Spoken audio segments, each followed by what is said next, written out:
This is how all great adventures start. Sitting in line, irritated at the fuel station. I swear it was spring like this morning.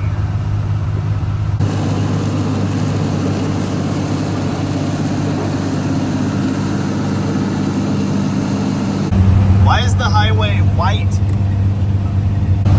Nope, nothing sketchy about this. Wow. Why is it snowing? Hi, I'm Jamie. This is Dead Dodge Garage. And in that one, I believe, is a Ramcharger. Hopefully we'll get to actually see it in a minute here.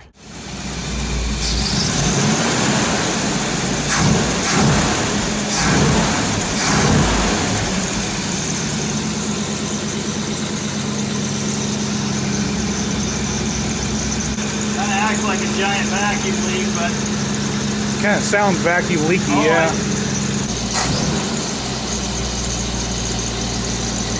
I don't know what they have the choke going to, but it's not working. Dude, what a unit. Yikes. Remember that thing I said I wasn't gonna do? What's the worst that could happen? Okay, I can think of a couple things. Have I ever mentioned how much I love going to the city? She's a little heavy. Just a little. I don't know how I've reached a point in life that I'm now excited about third-gen Firebirds, Trans Ams, and Camaros, but I am. I want another one.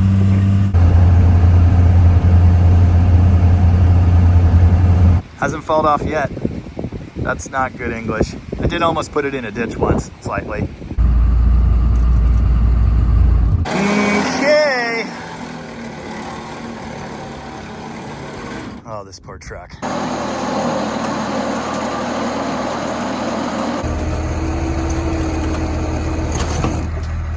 Let us never speak of this again. Remember that time it ran?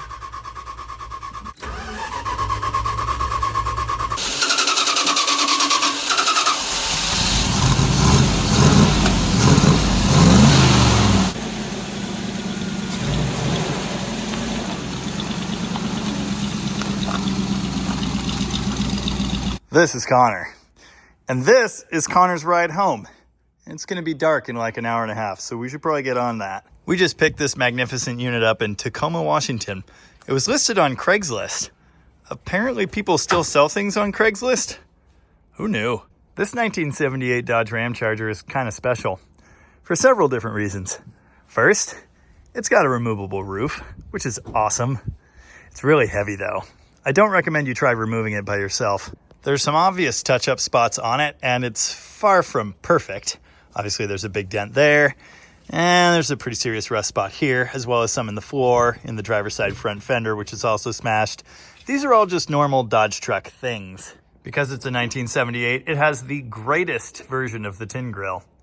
Well, that seems to be the general consensus anyway. I've always been a fan of the 74-6 myself, but it's pretty great. Also, it's got a big, gigantic winch bumper. Needs one of those big Warren stand-up winches. That would solve everything wrong there. 78's the last year for the fantastic bird bath hood. I love the bird bath hood. That's why I put one on the ramp truck. Admire the roof rack.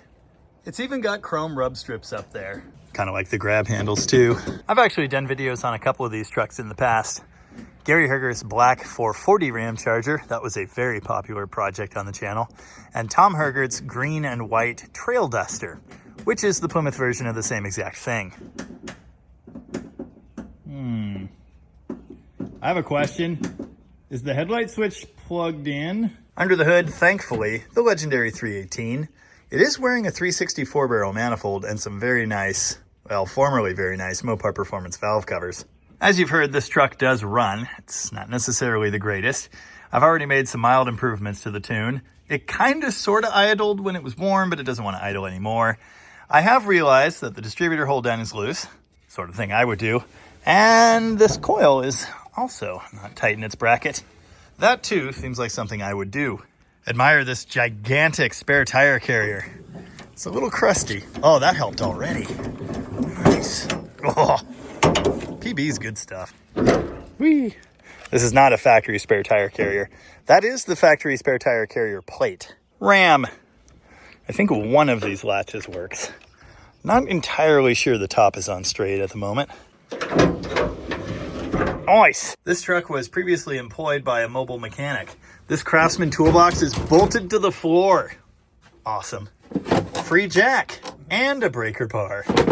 This thing's got white, I don't know, trailer wheels. Do people call these wagon wheels? I've always liked these. They're perfect on these trucks. Apparently, someone thought chrome trim rings were a good idea for these. I'm not so sure. Yeah, this isn't so great. We can fix this, though. We could probably cut up a truck bed for patch panels. Don't look at this. And certainly don't put your finger in it. Hey, I think there's like mouse house stuff in there. If you know these trucks, you know they always rust up here in the roof. This isn't so bad. And this thing is also missing the terrible rust holes at the front of the bed rails. The back seat is absolutely immaculate. We bought this truck from the granddaughter of, I think, the original owner. Apparently she used to ride around back here quite a bit. The passenger seat is pretty nice under this cover. The driver's seat's got a big spot in the middle. That's pretty typical. I think I mentioned that there were two things that made this truck great, and I never got around to the second one. It's this manual transmission. That's going to be the MP435 with the super low first gear. Behind the MP435, typical of this era Dodge half-ton truck, and most others for that matter, the 203 full-time transfer case. You'll know a 203 because the shifter says low lock, low, neutral, high, high lock. You're going to run around in high. There's a differential in this transfer case. Essentially, this system is just like all-wheel drive, but you can lock it in and then, well, it'll slip less. In low range and granny low in the transmission, the gearing is absolutely ridiculous. And usually if the idle is set right, you can get out and walk next to these trucks. Crawl mode is just about the greatest thing in any classic Dodge 4x4. At least I think so. One of the biggest current issues with Conor's Ramcharger is a lack of wipers. Thankfully, Mitchell's old short bed here is the gift that keeps on giving. I have big plans for this frame. I don't need anything else on it or under it, so we're gonna harvest this for every single possible useful piece. It gave up a glove box and a glove box manual. None of these trucks have a gas pedal anymore. They've all fallen off, or the little pivots have rusted off the floor. It's cool this is here, and even cooler it's got the chrome trim on it, but we're not gonna be able to reinstall it. Lighting. We have none in this truck currently. I just kind of went ahead and assumed it was the floor dimmer switch. It was stuck all the way down against the floor. It's pretty typical to see no power coming out of those. It's not so typical to have no power coming out of the headlight switch. These almost always work on the headlight side. This one is just totally dead. It's that or there's no power going into it. These things are fed by two separate feeds. One of them is a battery feed with no breaker or fuse. That's so that the headlights will work no matter what. Unless you have a switch problem here or switch problem here, or the internal breaker in the light switch dies. There's a second feed that comes from the fuse box for the running lights, and we have no power coming in on that either. I've got my power probe here, and I'm going to go ahead and check, see if there's power in the fuse, coming out of the fuse, and we'll go from there. Maybe we just need a headlight switch. I've extolled the virtues of the power probe in many previous videos. This is an amazing tool for electrical diagnosis in cars. I've been asked what brand of power probe I use. It's Power Probe. It's just the Power Probe. I think this is a Power Probe 3. Yeah, these don't have all the super fancy features. These don't do low voltage for sensors or whatever. I don't need any of that stuff. Having a hard time believing the glove box light works, and the interior lights work if you screw with the door jamb switches. The other thing we really want to figure out is what's wrong with the heater. I have a guess. This fuse is labeled tail park, and there is power going through it at all times. One thing that's common to see is a poor connection in these little terminal thingies, and we're actually experiencing that on this ignition accessory fuse. Notice I've got a load on this side, not on this side. When I turn the key on, I've got power on this side and on the fuse on the glass right here, but no power here. So we've got a bad connection on this side. I'll pop this out, clean this up, and put it back in. Now I put power to it manually, and I don't actually see anything coming on, but something somewhere must be, or we wouldn't see a load like this on the meter. There you go. All I did was pop it out of there, lightly scrape in the terminal, squeeze these a little tighter, retension them that is, and pop the fuse back in. Also, this thing was starting like crap a minute ago. Now it's doing that. Why? Oh, look, this aftermarket tiny tack actually works. There was an optional tack in that location in some trucks. Obviously, this one didn't come with it. Did you know that this wacky radio form factor was used for like decades in these trucks. That's how you can take a 90s stereo like this one and drop it into a 78. Of course, this one doesn't work, but it was a nice idea. Messing around under the fuse box, I found this. It's an added inline fuse holder. It's got a 30 amp little micro fuse in it, and it's connected into the wires that would have gone to the heater fan fuse. So, since the fuse is good, we should have a heater fan. Started playing with the switch. I don't know if you'll be able to hear this. So the fan's doing something. It's just not fanning. Just like the wiper motor. Not actually an electrical problem, just a bad motor. So we need a wiper motor, a glove box latch, a headlight switch, a heater fan. The list continues. Well, it's not the prettiest. But it beats the alternative. See? We got lights for days. Okay, might need a bulb. That one works. That one works. We already had brake lights and at least one reverse light. The radio itself doesn't work, but we've got radio backlight, and the light in the heater works too. Good news. Glove box. This truck has like every problem I've ever seen on one of these trucks. And some extra ones too. Got another one. Nice. Yeah, we still don't have any actual gauge lights. I will bet you very good money that's because they're not grounded. It could also be an issue with the wiring going to the cluster, the circuit board on the back. I am going to get in there and mess with that anyway because currently all the gauges are dead. Most likely a limiter problem, or all the gauges burned up. Who knows? We were just about to rip the wiper motor off this thing when Connor had the idea to check the voltage. 3 volts ain't enough. Motor's fine. Linkage is falling apart, which is just typical Dodge truck stuff. Oh, yeah, there's no bushing on there at all. I don't know how that is hanging together. No such luck on the blower motor. That one's definitely bad. And yes, I did try hitting it. I haven't done it before. God, that thing's hard to look at.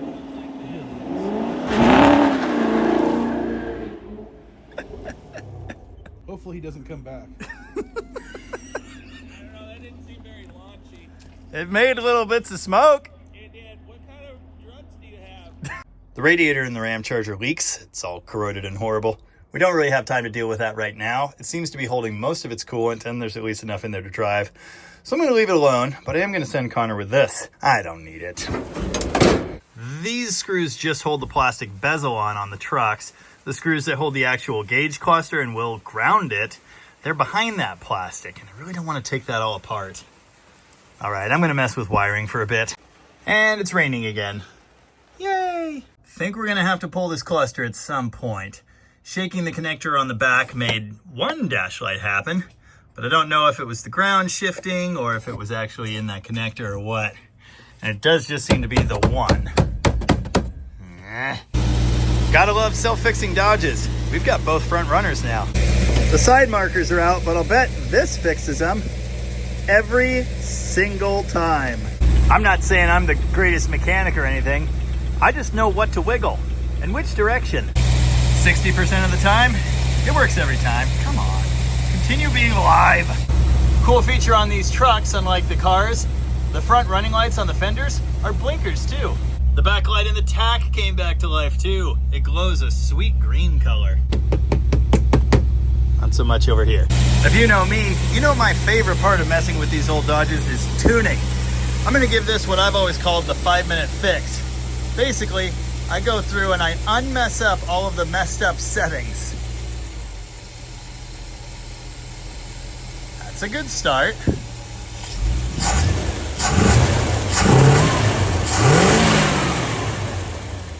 Not sure if we have a full accelerator pump shot just yet.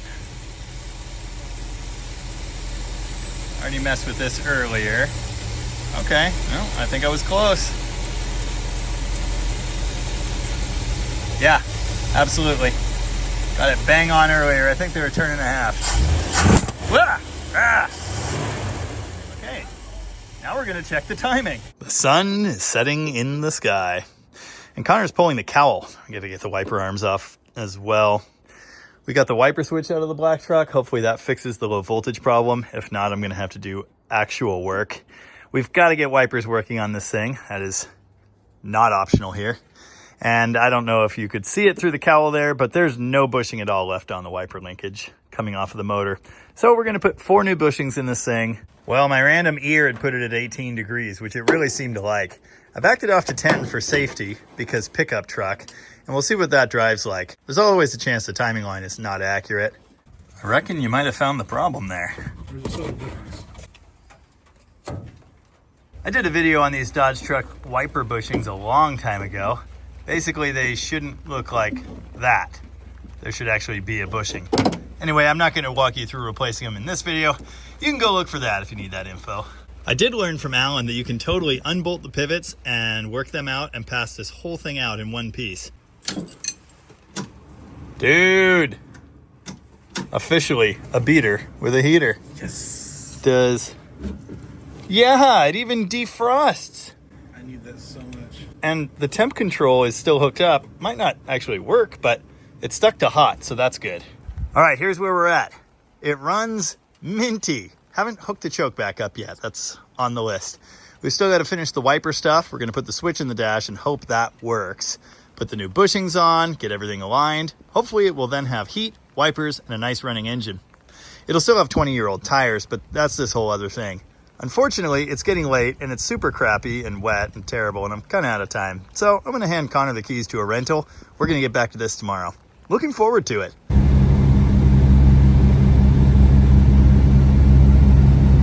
Your aim sucks! What? Oh! It's not empty!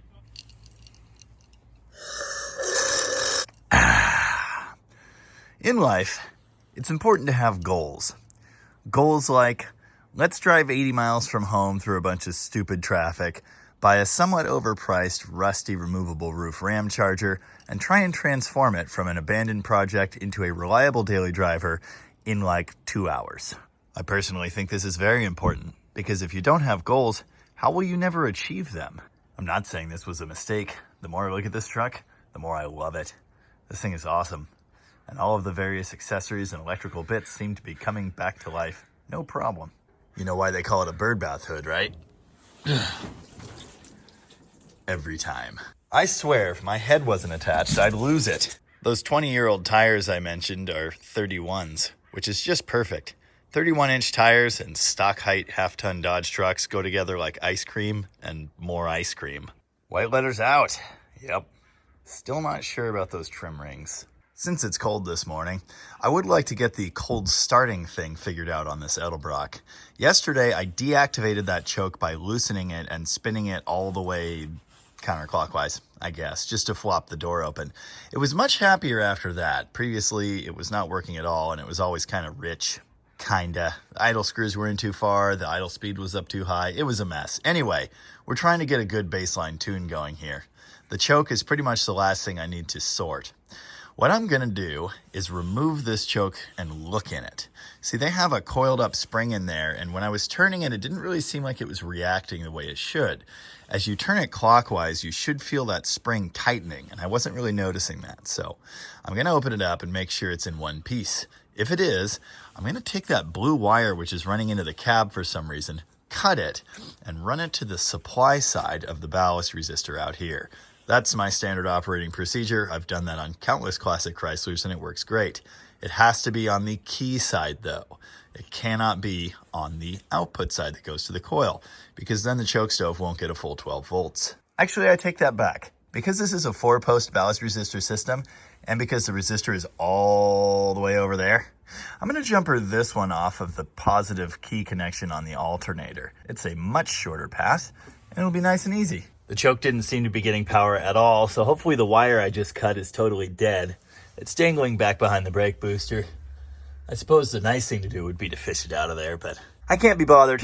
Anyway, I did notice something else. This is the ground wire for the choke stove. That should be kind of sort of tight there. Dude, a bath is going to do this rig wonders. Also, the bolt's loose. Nice. Only just realizing that's probably why the choke didn't work. Well, unless there is something wrong in here. Anyway, I already cut the wire, so moving on. Okay, the little clips for the screws for the choke body are all upside down, which doesn't really work. They barely hold the thing at all and keep it from spinning. Don't do that. Choke stove's fine, but the linkage is a little gummy. That may be why it wasn't moving. The PB is getting a workout today. Fixed. This one has a gasket, so I put it back in. I don't know if all Edelbrocks actually have the gasket. This is what the choke stove looks like inside. Notice it's got this little hooky bit that is on the end of a thermostatic spring. As the spring heats up, it relaxes. So the way this works is you hook this on the rod in the choke body here by going here just before it, and then you're going to spin it until it starts moving the linkage. As you're getting close, you're going to see a line right here. Now on the body of the choke, there are like 10 hash marks or something, and the typical installed position is right in the middle. However, I've found they usually work better in like this position. And this one might be even tighter than some, because normally when I install them there, the choke is still cocked open ever so slightly. And this one isn't doing that. We may have to play with this setting a little bit, but I'll probably start with it here-ish.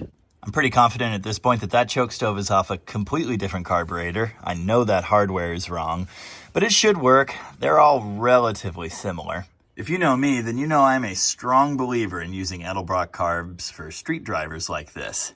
They are so easy to get dialed right, and once they are dialed right, there is truly magic in there. You get that choke set right, you get your speed settings, cold and hot, correct, and you get those idle mixtures dialed.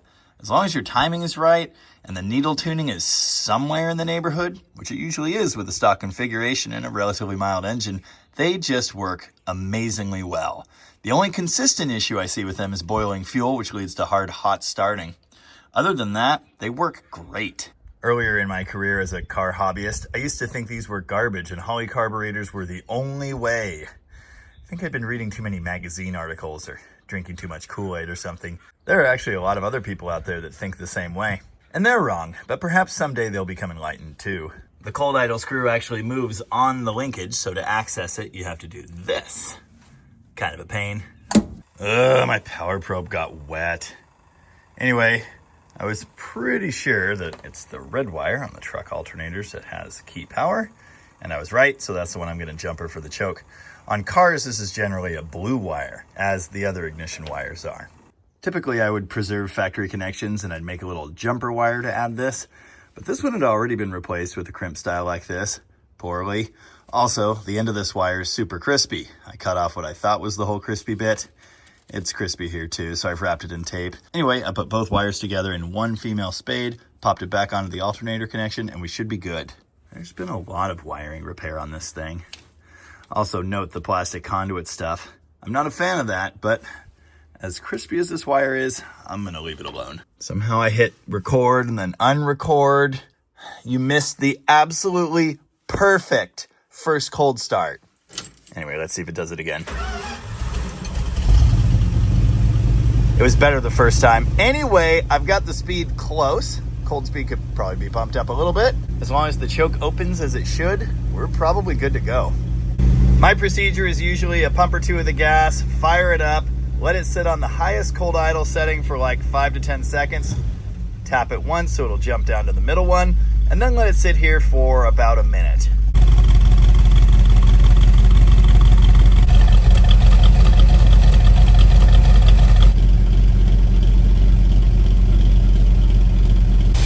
I don't know if you've been hearing the tick on startup. I'm hearing an ever so slight tick over here on the driver's side. Kind of sounds like what I've heard before with a loose spark plug. I'm gonna go through and check all of those out in a minute here. Hopefully before it gets too hot. Oh. Oh. Uh-oh. Is this good?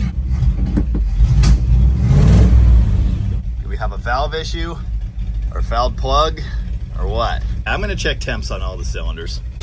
Those look like brand new spark plugs. I've had a fouled plug lead to fireballs shooting out of the carb like that in the past, and weird tuning issues. All right, I've checked both sides and I'm not seeing any cold ones. You can see number 2 looks just a little cooler than the middle 2 because there are 2 of them. It's certainly fire and we've got 300 degrees there. I did notice a weird coloration pattern on this manifold. I've seen that in cases where there's a dead cylinder. That can be an indicator that there's something wrong, but the temperature disagrees with that. Seems to be fine. Hey, I think I might have found it. I couldn't get this cap off. The rotor was wedged into it. I have never seen such a thing. But as I popped the cap free, this just went doink next to it. What do you think of that? Okay, so this is very, very painfully obvious evidence of a rotor issue and crossfiring inside of this distributor. That is almost certainly our entire problem.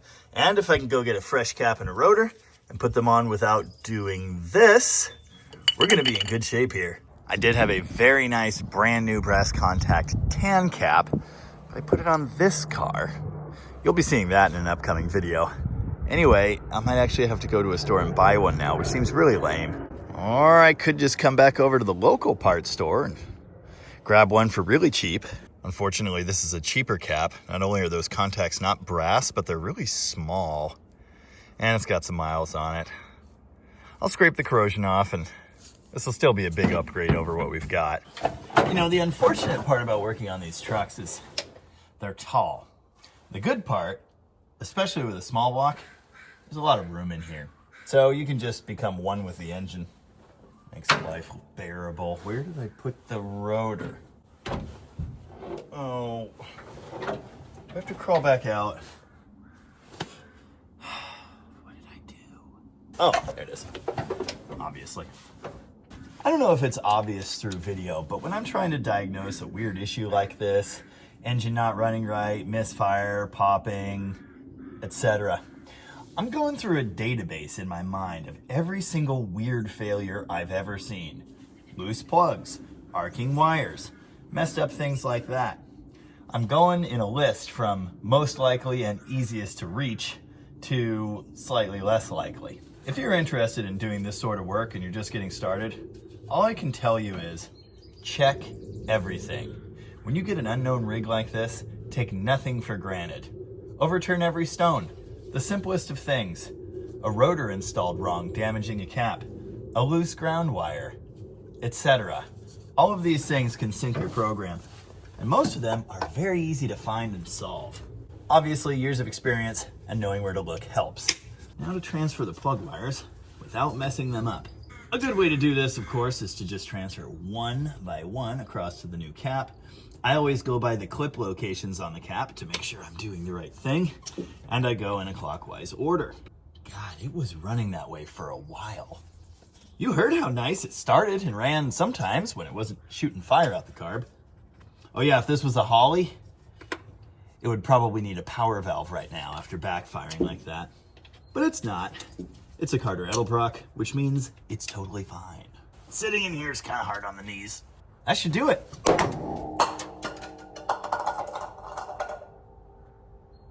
That's not quite what I meant to do. Show me 8 happy cylinders and no fireballs.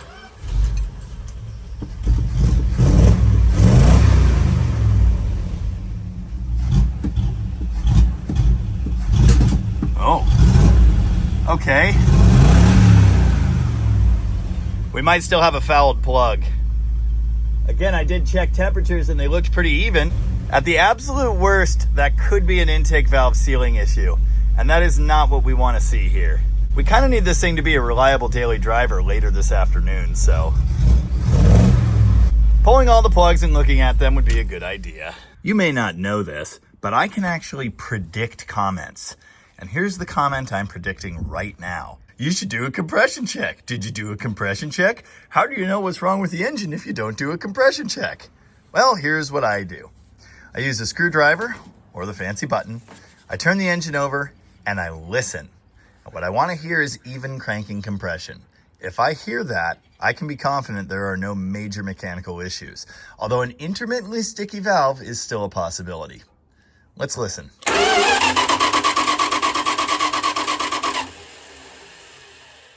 That sounds super even.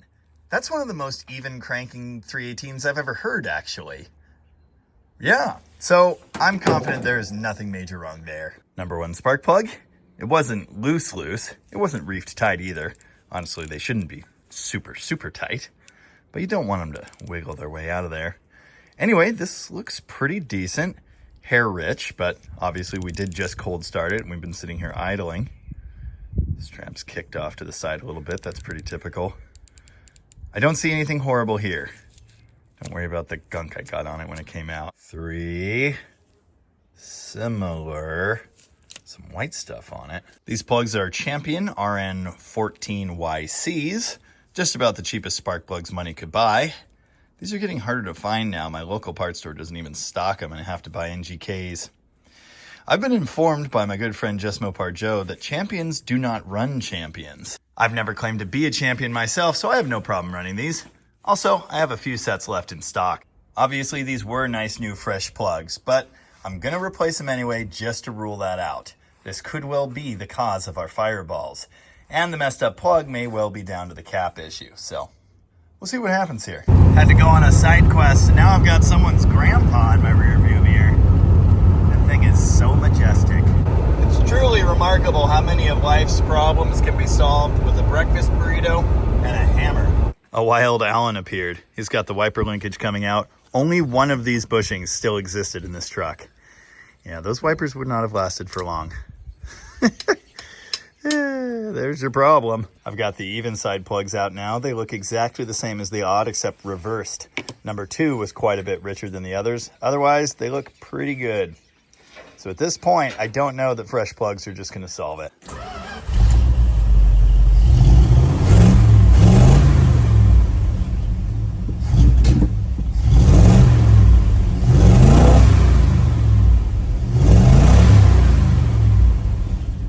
Well, right out of the hole, we've still got a pump-like hesitation. I'm not seeing fireballs. Progress. Need to mess with things some more. Okay, I don't understand this repair at all. This is a wire going into the switch. This was cut and then spliced with the 3M snap lock into a tiny wire that then goes into another splice and connects to another tiny wire, and then that tiny wire connects back to the switch. It makes no sense. Anyway, when I put power to this with the power probe, it works.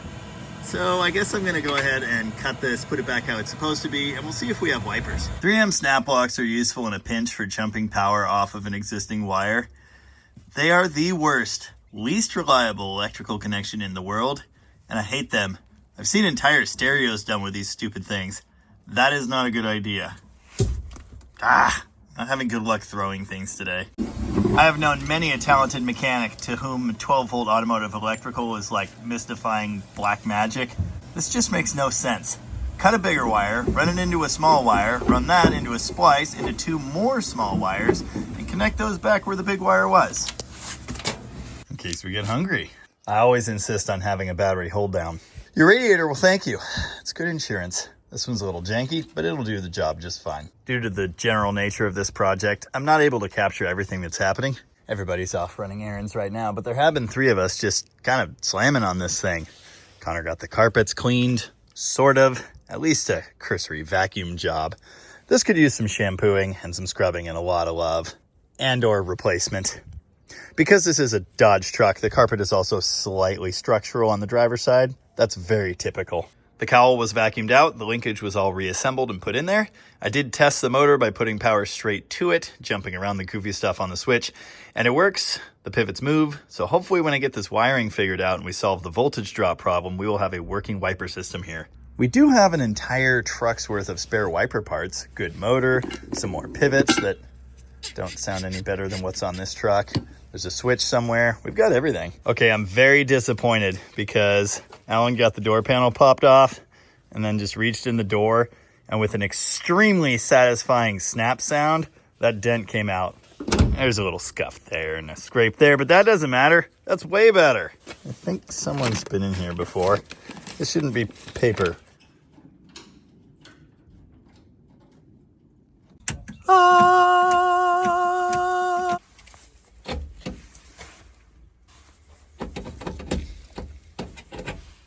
Not so much. Okay, gotta ground it.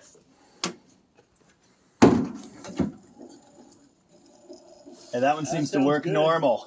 That sounds good. It's The motor. Okay, it's the connections, electrical connections inside the motor. Yep. After all of that, the motor itself is fine, and I figured out that if I wiggle this, it worked. But then I cleaned and greased the connections and it no longer worked. Okay, changing the motor. Good thing someone put the cowl back on. Okay, so we don't have a cigar lighter, but look at all the things we do have. We have a working fuel gauge. Just a working fuel gauge. Spend some time on the oil. I'm guessing it's wiring or something in the gauge or the circuit board. That's fine. I don't think this temp gauge works. I don't think this temp gauge is wired to anything. But check this out. Not only do we finally have wipers, we have sprayers. And they kind of sort of hit the windshield. Maybe we should bend that one. CR Go 777. Conor goes. Sure. Sure. Cookie. You know, every one of these four-wheel drive Dodge tin grills is low on the driver's side. You'll always see the stock driver's side spring with a little bit of reverse arch. I don't know why, but they are all like that. You've heard of body work, right? I'm gonna try and unbend this rocker just enough to not rub on the door. Obviously it needs some more serious help than that, but for our uses, we just need the door to work better.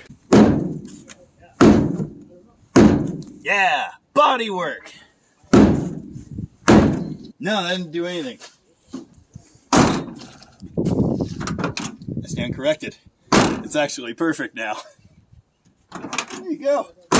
That almost worked too well. Look at that gap. All right, we were 30 seconds ago years old when we remembered one of the front U-joints is missing a snap ring. This is gonna be a short test drive. Good thing we fixed those wipers. Yeah. That is nice. Heat, defrost. If you don't know anything about the MP435 4-speed, first gear is pretty much extra, but I always insist on using it. I don't know why. I just like it. Beautiful day to wash and detail a car.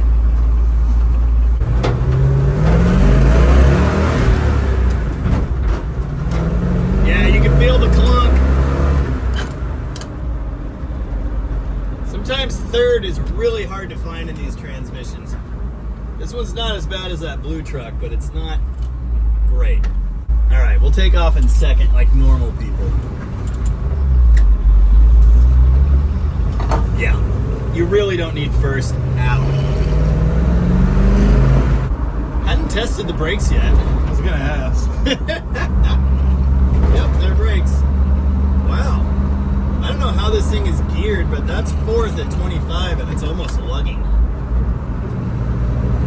There's supposed to be an equipment sticker on the underside of the hood that would give you information like that, but it's missing.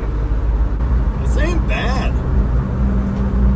It's got a little pull left. That front left tire was low when we picked it up and it's kind of going down again. Brakes are nice. They're not pulling all over the place.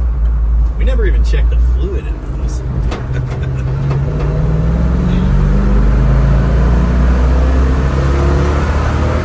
It sounds so cool with those side pipes. Yeah, see, third. There it is.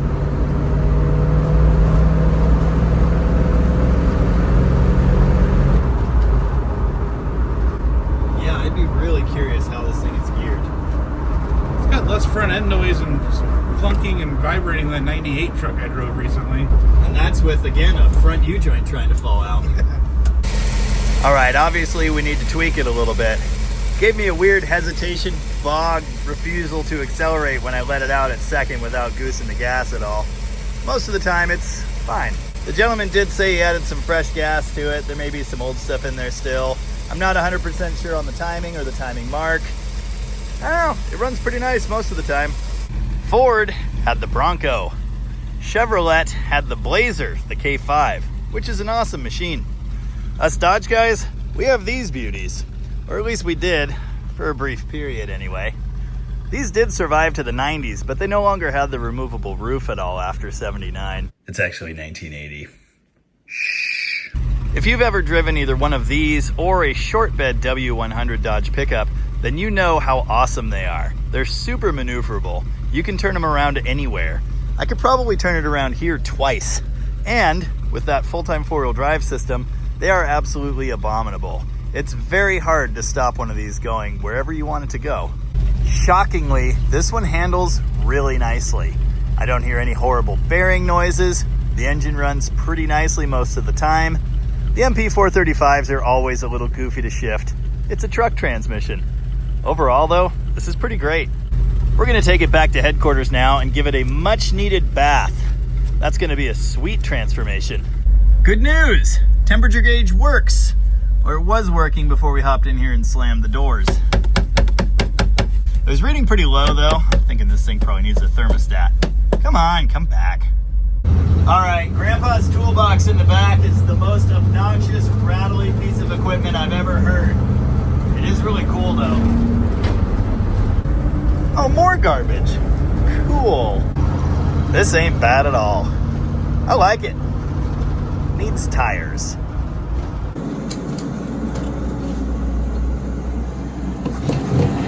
Well, that's getting better.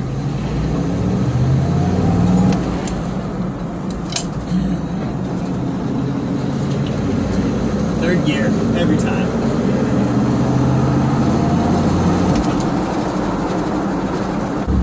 Windshield wipers are sweet. And now for the fun part.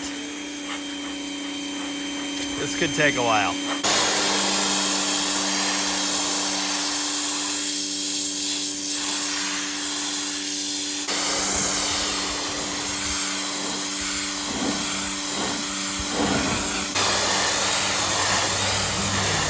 Tasty.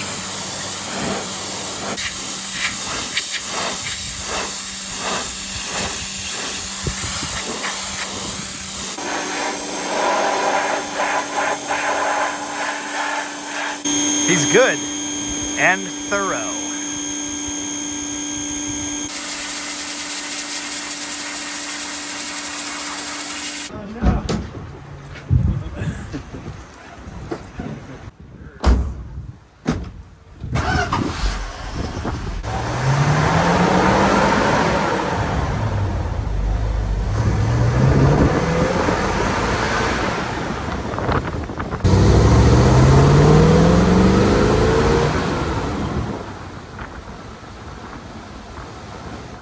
Look at this fine unit now. Perfect 100% original 100,000 mile survivor it is not, but it's pretty darn good. Needs a hand wash. I rubbed that spot with my fingers. Look how much lighter the paint got. All right, the touch-up paint on the doors is much more obvious now that the rest of it's clean. I have to wonder if there was like a business name, either for the mobile mechanic or who knows what, painted on those doors, and that's why they've been painted now, to cover that up. You can see little bits of like white or gray sticking through. You can't read anything, but I will bet you that's what was there. They certainly didn't paint it to fix body damage. I still can't believe the hammer and woodblock treatment worked, but it really did. The doors on this thing are perfect. I could be wrong, but I'm pretty dang sure that 95,639 mile odometer reading is original and correct. Just kind of looking at stuff, the light wear on the driver's seat, the fact that the carpet's still here, the numbers are straight in line. I've got the Ramcharger slightly up on the lift here. It's not that it's too heavy for the lift, it's just that it's an awkward length and the frames are weird. I don't know, the level of safety is not super impressive. I've just got it off the ground enough that I can spin tires and stuff. I'm gonna start in the back here. The rear joint has a little bit of play in it, not much. Just a little side to side, it's pretty typical. Every single mail truck has that problem. However, the rear axle has some play in the pinion, which is not great. You should never be able to move this up, down, in, or out. It should rotate freely like this. That's the lash or the play in your rear axle, so I'm not concerned with that. I shouldn't be able to see this plate move in relation to the body, in and out or up and down. So we're probably going to try and tighten the pinion nut on this. It might fix it. It might be rebuild time. This is actually the heavy duty 9 1/4 axle, which is really cool, but it doesn't seem to have helped. Moving forward to the front joint on the rear shaft, right behind the transfer case. This is a bolted in flange, not a slip yoke. The slip is in the drive shaft in this design, which is really nice. This joint is not tight in the yoke. I can just spin it. I can move it this way a little bit. Now the clip is in there and it's holding everything together, but that shouldn't move either. Yeah, none of that should happen. Incidentally, this cap seems to be tight. This one's not. So we're gonna drop this shaft, fix this joint, tighten the yoke at the back, and hopefully everything will be great. Except up here at the front, where things are decidedly not great. I was thinking maybe just a clip was missing out of here or something, but this appears to be totally the wrong joint. Look at this. That is not good. They're able to move this way, and they're also able to move that way and that way. They move every way. This fits tight in the drive shaft. Although you can see right here, this was actually damaged at some point in the past from a failing joint coming loose. Maybe this has been a recurring theme. Wow, that transmission temperature gauge is actually connected to something. To a manual transmission. Yeah, it is. I'm not sure I've ever seen is that a thing? I don't know. I mean, on boats it is. If that's a tow truck with a mail truck on it, I'm going to be upset. I don't know. Let's go look. It sounds tow trucky. No. Oh, it's just a stupid 6-liter. We're fine. The other day on that Barracuda, Alan and I saw something I've never seen before. The parking brake cables were seized in their sheaths in the metal casings. These aren't rubberized or sealed in any way, and so moisture can get in there. I'm a little worried that might be what's going on here because I can't hold them really. Ah. Of course, the good news is if that is it and we get them to move, they might never let go, so things to think about. Interesting note, there's a bunch of turquoise colored stuff on this engine. It should all be blue like that. Core plugs all look very nice, thankfully. There is oil all over everywhere, but it's a Chrysler product, so I'm not exactly surprised by that. I have just noticed this motor mount on this side is loose, so I guess I'll be tightening that. The isolators themselves look very nice. Don't know if you can see it, but there is a casting date in the engine block there, and it appears to say 11/7/77. If I were a betting man, I'd say this is probably the original engine. Here's the rest in the driver's floor. Again, that spot right there, pretty much right where your right heel will be. That is just so typical of these trucks. Obviously, it's going to need a patch at some point in the near future, and it's going to get that. This spot where the left fender ate a tire at some point is really unfortunate. It's fixable, though. We can get a section out of a different fender and maybe straighten out this fender well, maybe get another one. Oh yeah, the transmission mount is loose. Little things. Okay, we're learning things. First off, this truck has 2 different U-joint sizes. This is 354G, that's one of the standard car joint sizes. Luckily, I do keep these in stock. On the rear, there's a bigger joint. Supposedly, according to the Magic Computer, it should have had 2 of those in the back, but it only has it in the very back, and then the middle one is another one of these. I might have a second one. What I don't understand is, this appears to be the right joint, but it was very, very loose in here. This one, fresh out of the box, fits perfectly. Anyway, we still have an issue with the caps, the bolt-on little bits of steel that hold this U-joint into that yoke. They don't actually clamp it down tight, so I'm guessing they are for a bigger U-joint size, but the holes line up. We'll probably end up putting little sheet metal shims under them, unless I have some more appropriate ones in stock. So just about every single cap in every single set of ears on this truck spins or goes in and out way too easily. This is the rear joint. This one wasn't even bad or anything, but the new caps, which I'm certain are the right size, pop right in there. They don't just move around, but they could. So I'm going to stake these. I'm going to take a punch and a hammer. I'll make little raised pits here, and that'll give something for the cap to lock into. The fact that I can't just pop that in there by hand now tells me that process probably worked. You can see the little points. I just go around here with a punch, which looks like this, and a hammer. Poke it every 1/4 inch or so, go from both directions. It's nice if you can kind of spread them out side to side as well. Yeah, it's grabbing better than it was. I'm gonna have to hit that some more. This one's good. This one, not so much. That's more like it. I actually have a fair collection of U-joints in stock. I thought I had everything we needed for this truck. 2 of these bigger ones that the guy at the local parts store said were right for the back. I have 2 of the smaller ones, which are shared by cars as well. One of them is missing the clips and things. Thankfully, I think I'm going to be able to reuse some originals for that, as well as a Zerk fitting. Anyway, the one that he said would fit in the back doesn't fit. It's the right cap diameter, but the width of the snap rings is off. I had this installed and then realized it didn't actually fit tight. So that's the sound of Connor taking my truck to go get a joint that will actually fit in the back. Meanwhile, I'm gonna try and get the front done. Didn't think we were doing like half the U-joints in the truck and tightening all the mounts holding the drivetrain in. I thought we were just gonna like replace a missing clip up here. This is the very front U-joint position right here, and note the ears on this are actually damaged. So it actually makes sense that this joint didn't fit all that well. I think what happened is the very front joint let go at some point, and it probably took the retaining straps with it when that happened. It damaged this yoke. A new joint was installed and new straps, but they're the wrong straps. And that's why these caps on the axle side have never been tight. They've just been spinning around and wallowing out everything. The new ones do seem to fit tight in there, again, aside from the whole strap issue. New front joint assembled and greased. Notice I was able to just pop the front yoke off of the front drive shaft. I'm now going to slide that back on. Notice also I put a paint line on there so I can align it correctly. You always need to ensure these go back the way they were. You need the U-joints to be in phase. If they're pointed off at random angles, that could be bad. As I understand, there are some systems that are designed to run that way. That's above my pay grade. This is so weird. These joints I'm taking out say USA on them, which should be the mark of quality. But this one too just spun, and this is all polished and shiny. So I'm gonna stake that one as well. Here we are in the 11th hour on day 2 of a one-day operation. Everything's gonna be fine. Yeah. I've got the drive shafts done, thankfully. Before we put the rear one back in, I'm gonna try and snug up the pinion nut on this thing. There's just the tiniest bit of play here.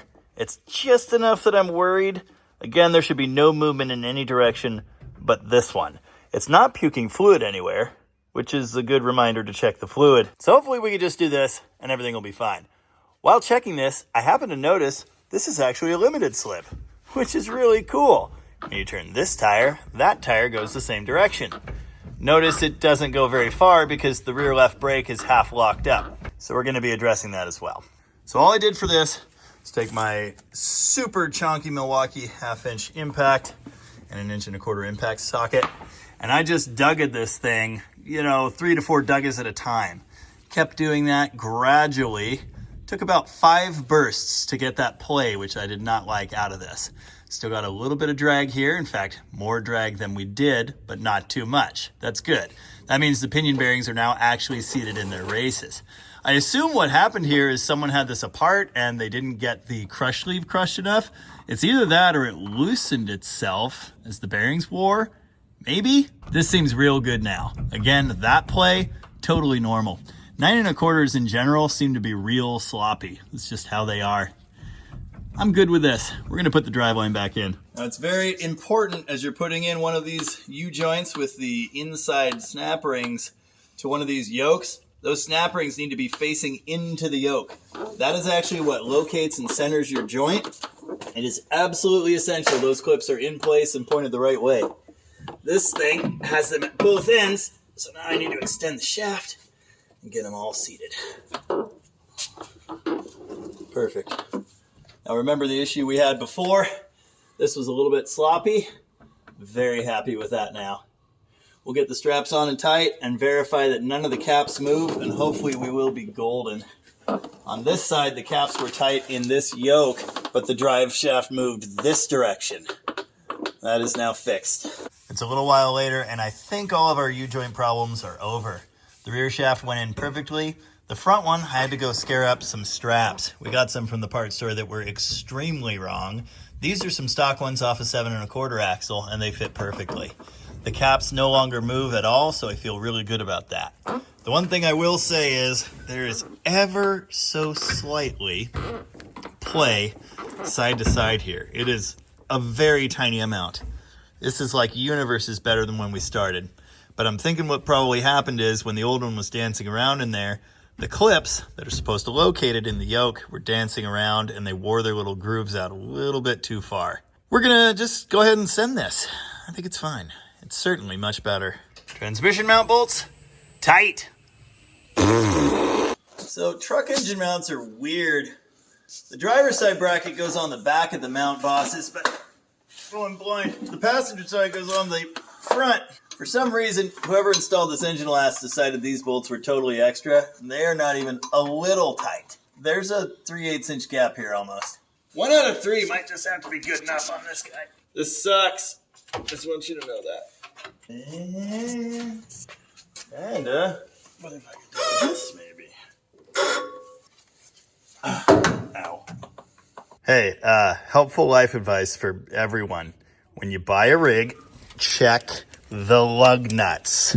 This has bit me 3 times so far. So, yeah, just do that. Yeah, this would not have been good times.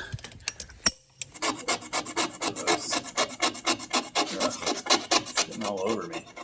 Well, that was a thrash. But at this point, I think I can declare this Ramcharger open. A hand wash, a nice detail job, and a set of tires are certainly in this thing's future. Also, the parking brake is still more of an idea than a brake. Because we know these things well, we are sending him down the road with a spare ignition module and a spare 4-post ballast resistor. I'd throw him a distributor, but that's too much work right now. Okay, now it's ready. And it smells nice. What an absolute unit. Still got 1 dash light too. And a fuel gauge. And the transmission temp gauge, which turns out to actually be connected to something, also lights up now. And it's pouring rain. Of course. Look at this truck. This thing is friggin' sweet. I don't know about you, but I am impressed. Yeah, this truck did run and kinda sorta drive when we picked it up, but nothing worked. Now everything works, and it's actually a working truck. I'm pretty sure this truck has doubled in value in a day, simply due to the washing and the vacuuming of all of the turds and the rotten stuff, and fixing all the electrical junk. This thing is looking great, especially at night. Oh, the license plate light doesn't work. Scrap it! Yeah, hopefully you enjoyed this one. I certainly did. It was a lot of work, and I'm wet, but it was a lot of fun. Something tells me we'll be seeing this truck again in the future. Until then, as ever, thank you very much for watching. And remember, if you can't ram it, charger it. And on a future episode, that, also a winch.